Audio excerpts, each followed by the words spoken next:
15-20 रोज कबल, जहाँ तक मुझे याद है, दिन एग्जैक्ट तारीख याद नहीं, लेकिन हमारे पास हजरत अहमद वली फैसल साहब तशरीफ लाए थे जो अमीर शरीयत थे, और मैंने उनसे कहा कि एयर में बात है कि बैतुल माल खाली हो चुका है।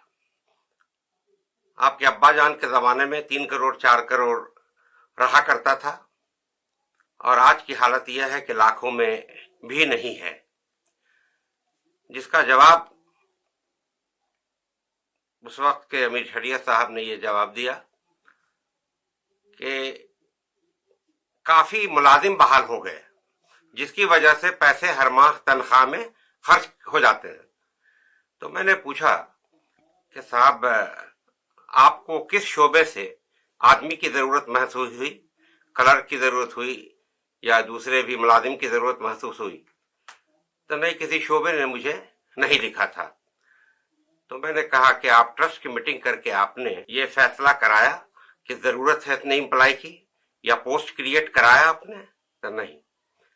तो हमने कहा जब पोस्ट क्रिएट नहीं कराया तो फिर आपने एडवर्टीजमेंट किया? तो नहीं। मैंने पूछा इंटरव्यू हुआ? तो नहीं। तो मैंने पूछा कैसे बहाली हुई? तो मुझे अख्तियार है, मैंने बहाल कर लिया। हमने कहा यह सरासर गलत है। आप मुलाजिम बहाल कर लें और ट्रस्ट को खबर भी नहीं हो और अपने इनफरादी फैसले से यह कर लें, ये नहीं है। हमारे शरिया आपकी चीज नहीं है, मुगेर खानकाह आपकी चीज है, लेकिन ये पब्लिक की चीज है, ये अवाम की चीज है। आपको ये नहीं करना चाहिए था। तो फिर मैंने पूछा कि आप ट्रस्ट की मीटिंग क्यों नहीं करते हैं? 1.25 साल से ज्यादा हो गए, जबकि ट्रस्ट डीड में यह लिखा हुआ है कि 2 बार मीटिंग होनी चाहिए कम से कम, और अगर अर्जेंट कोई मैटर आए तो फिर मीटिंग कॉल की जा सकती है। तो आप इतने पैसे खर्च कर रहे हैं, खाली हो चुका है आपका बैतुल माल, और मुलाजमत भी आपने दे दिया कितने लोगों को, तो फिर ये तो बड़ा गलत है ना, ये आपके लिए सही नहीं है। फिर उन्होंने कहा कि ट्रस्ट की मीटिंग की जरूरत कहाँ है, जो ट्रस्ट के मेंबर हैं वो शूरा के भी मेंबर हैं, तो मीटिंग हो गई। हमने कहा यह भी गलत, सब अलग अलग बॉडी है, आप कैसे ये कहते हैं कि शूरा की मीटिंग कर लिया तो ट्रस्ट के मेंबर हैं उसमें, तो वो भी मीटिंग हो गई, ये भी गलत है। हमने कहा कि ये सब सही नहीं है, ये सबको ठीक कीजिए। और ज़कात के पैसे आते हैं, नादार गरीबों के लिए, बेवा लोगों के लिए, गरीब बच्चों के शादी के लिए वगैरह वगैरह पैसे आते हैं, और इस पैसे को आप मुलाजिम बहाल करके खर्च कर दें, ये सब सही नहीं है, ये आपको नहीं करना चाहिए। और अभी देखिए कि फिर ज़कात का पैसा अभी आना है। हमारे शरिया के मुहस्सिल बहुत जगह गए हुए हैं, तो ट्रस्ट की एक मीटिंग हम लोग करना चाह रहे थे। ट्रस्ट के काफी मेंबरान हम लोग हमारे शरिया पहुंचे। जब हम लोग पहुंचे तो देखा कि काफी तादाद में वहां पुलिस है। तो मुझे अटपटा लगा कि ये पुलिस इतनी क्यों आई हुई है। बहरहाल मालूम यह हुआ कि सारा रूम बंद है और फहद रहमानी सारे रूम को बंद कर चुके हैं। हम लोगों ने कहा कि आप रूम खोल दीजिए, हम लोग हॉस्पिटल के एक छोटे से रूम में बैठे हैं, आप कोई रूम खोल दीजिए। उन्होंने कहा नहीं, मैं रूम नहीं खोलूंगा, एक रूम भी आप लोगों के लिए। फिर सिविल एसडीओ भी मौजूद थे, उन्होंने कहा कि ये लोग ट्रस्टी हैं? तो हैं, तो आप क्यों नहीं रूम खोलते हैं? तो नहीं, हम नहीं खोलेंगे। बहरहाल हम लोग 2-3 घंटे बैठे रह गए, लेकिन रूम नहीं खुला, और हम लोग बाद में वापस चले आए। आके दूसरी जगह हम लोगों ने फिर प्रेस कॉन्फ्रेंस किया और मीटिंग हम लोगों ने किया। तो सवाल यह है कि ये सिर्फ इंडिविजुअल कैपेसिटी में समझते हैं कि ये हमारी मिल्कियत है, हमारा शरिया। ये समझ उनकी बिल्कुल गलत है, ये आवाम की चीज है, और आवाम को गुमराह कर रहे हैं ये लोग कि चूंकि नीतीश कुमार जी ने कि हाँ बाइकाट किया गया हमारा शरिया के जरिया अफ्तार, इसलिए नीतीश जी बदला ले रहे हैं। ये बिल्कुल सरासर झूठ बोलते हैं, ये बिल्कुल सच से बिल्कुल अलग है। नीतीश जी का कोई ताल्लुक इस कल हम लोगों के जाने से कोई भी ताल्लुक उनका नहीं है, न उन्होंने कभी इस तरह की बात की। अब वो इस तरह का रिवेंज नहीं लेते, और वो भी अक़लियत के साथ। अक़लियत के लिए जितना उन्होंने कर दिया है, वो अक़लियत को, इस एहसान को मानना चाहिए जो कभी किसी सरकार ने नहीं किया है। दूसरी बात यह है कि अभी अवाम ये जानती है, all India Muslim Personal Law board के वो मेंबर नामजद हो गए थे, अहमद अली फैसल साहब, लेकिन उनको वहां से हटा दिया गया।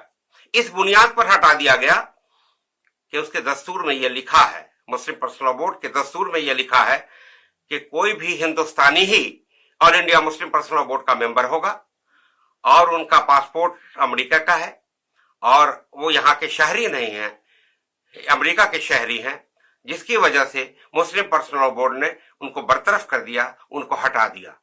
तो इमारत शरिया से भी उनको खुद बखुद इस बुनियाद पर हट जाना चाहिए, क्योंकि इमारत शरिया तो 3 राज्यों की बड़ी है, और जाहिर अक़लियत के लिए है, अक़लियत के मफाद के लिए है, असलियत के तरक्कियों के लिए है, अक़लियत के बच्चों के लिए है।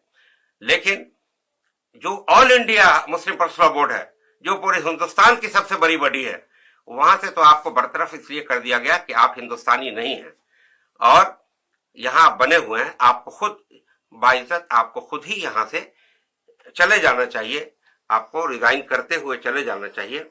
बहरहाल, इससे के मद्देनजर, मुस्लिम पर्सनल लॉ बोर्ड को के मद्देनजर जो कल मीटिंग हुई ट्रस्ट की, पूरी मेजॉरिटी के साथ मीटिंग हुई, सारे ट्रस्टी थे, तो फिर यह फैसला लिया गया कि इनको जिस तरह से मुस्लिम पर्सनल लॉ बोर्ड से हटाया गया है, उसी तरह से यहां से भी हटाया जाए, और अभी तत्काल अभी हजरत मौलाना अनीसुर रहमान कासमी साहब को अमीर शरीयत बना दिया जाए, और बना दिया गया। इसकी खबर हर जगह कर दी गई, अखबारात को भी दिए गए, और साथ साथ पूरे मीडिया को कॉन्फ्रेंस करके यह बात कह दी गई।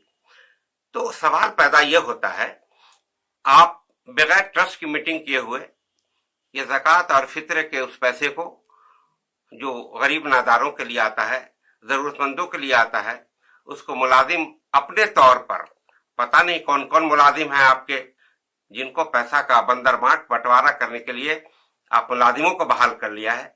और जैसा कि उड़ती फुर्ती खबर मिली कि तकरीबन 200 लोगों को बहाल किया है, अब पूरे बिहार में वो खिरे हुए हैं वो लोग, तो पैसा इस काम के लिए नहीं आता है।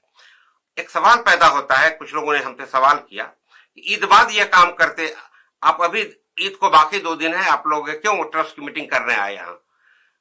तो इसलिए आए कि फिर अभी ज़कात का पैसा आएगा, फित्रे का पैसा आएगा, अतिया आएगा, और रमजान के महीने में लोग निकालते हैं, और ज्यादा से ज्यादा रकम हमारे शरिया को आती है, तो फिर कहीं वो पैसा गतरबूद नहीं हो, इसलिए बैंक को भी लिख दिया जाए कि इस पैसे अभी जो ट्रांजैक्शन हो रहा है उसको बंद कर दिया जाए। तो जाहिर है ट्रस्ट के बगैर मीटिंग के कोई ट्रांजैक्शन नहीं बंद की जा सकती है, और ट्रस्ट के बगैर मीटिंग के ये फैसला नहीं किया जा सकता है कि ये पैसा गतरबूद ना हो, क्योंकि मीटिंग वो नहीं बुलाना चाहते हैं, वो खुद को खुद मुख्तार समझते हैं, और ट्रस्ट को समझते हैं कि इग्गी दुग्गी है, इसकी क्या हैसियत है। हमसे उन्होंने कहा था मेरे घर पर आकर के कि साहब ट्रस्ट की कोई हैसियत नहीं है, ट्रस्ट तो बना लिया गया था कानूनी तौर पर। मैंने उनसे पूछा कि ट्रस्ट कानूनी तौर पर बनाया गया, इसका मतलब है कि ट्रस्ट का होना कानूनी तौर पर अनिवार्य है, जरूरी है। उन्होंने ये भी कहा कि पैसा अगर बैतुलमाल में खत्म हो गया तो दूसरे ट्रस्ट से हम लोग इसको, इस ट्रस्ट से दूसरे ट्रस्ट में हम ले लेते हैं। हमने कहा यह भी नाजायज है, आप एक ट्रस्ट से दूसरे ट्रस्ट नहीं ले सकते हैं, और अगर भी कर्ज लेने की जरूरत पड़ जाए किसी ट्रस्ट से दूसरे ट्रस्ट को, तो आपको दोनों ट्रस्ट की मीटिंग करनी पड़ेगी, एक वो ट्रस्ट जो मांगेगा, एक वो ट्रस्ट जो देगा। ये भी नाजायज कर रहे हैं, इसकी बड़ी पकड़ अल्लाह मियां के भी होगी, कहीं ना कहीं आपको दुनिया में भी ये भुगतना पड़ेगा। तो ये सारा काम बिल्कुल गलत है, जो आपको नहीं करना चाहिए। ये बात थी उनकी तरफ से, जो मौजूदा इमारत शरिया के जो लोग एम्प्लॉई हैं उनके, या उनके जो छोटे भाई है फहद रहमानी, ये फैला रहे हैं कि अशफाक करीम ने पुलिस को बुला लिया। वो ये नहीं समझते कि मेरे भाई अमेरिका के हैं और कुछ खबर मिली होगी, तो उन्होंने सोचा होगा कि भाई अमेरिका के शहरी हैं, फॉरेनर हैं, हमको इनको सुरक्षा देनी चाहिए, हो सकता है इसलिए पुलिस आई हो, मुझे पता नहीं है, लेकिन मेरा यह एहसास है कि इस वजह से पुलिस आई हो। हमारे बुलाने से एसडीओ اور کیا کہتے ہیں ڈیم ڈی ایس پی اور یہ اتنی فورس آ جائے گی. میں اپنے کو اتنا حل نہیں سمجھتا ہوں. اگر کوئی سمجھتے ہیں کہ میری یہ اہلیت ہے تو چلیے میرے لیے میری کامیابی ہے, لیکن ہمارے پولیس کو بلانے کا کوئی سوال نہیں تھا, میں نے بلایا تھا. لیکن ہم ایک ذمہ دار ہیں, ایک ذمہ دار ادارہ چلاتے ہیں, اور حضرت محمد ولی رحمانی صاحب رحمت اللہ علیہ نے مجھے ٹرسٹی بنایا تھا. میری ذمہ داری بنتی ہے کہ انہوں نے ہمیں ٹرسٹی بنایا, اور سارے لوگوں کو ٹرسٹی انہوں نے بنایا ہے. جناب فیصل رحمانی صاحب نے نہیں بنایا ہے, بلکہ حضرت محمد ولی رحمانی صاحب نے بنایا تھا. آج وہ دنیا میں نہیں ہے. ہم لوگ کی ذمہ داری بنتی ہے کہ اس ادارے کی حفاظت کی جائے, اور روپے پیسے کا جو غتربود ہو اس کو روکا جائے, اور ابھی جو پیسے آئے ہیں اس کو بھی رکنا چاہیے, خرچ نہیں ہونا چاہیے. اب جو امیر شریعت ہیں حضرت مولانا نصیر الرحمان قاسمی صاحب, ان کو میٹنگ بلا کر کے تبھی کوئی کام پیسے کا خرچ کرنا چاہیے. اگر دوسری کمیٹی کرتی ہے تو یہ غلط ہوگی. یہی میں کہنا چاہتا ہوں کہ وہ بدگمانی پھیلا رہے ہیں لوگوں کو ہم ٹرسٹیوں کے بارے میں, خاص طور پر میرے بارے میں, اشفاق کریم کے بارے میں. اس لیے میں نے سمجھا کہ اپنی بات کو ذہن میں آپ سبوں کے ڈال دوں, چونکہ یہ ادارہ ملت کا ہے. آپ لوگوں کو بھی جاننا چاہیے حقیقت کیا. شکریہ. وکاس کی پہچان JDU کے ساتھ بہار بن رہا مہان.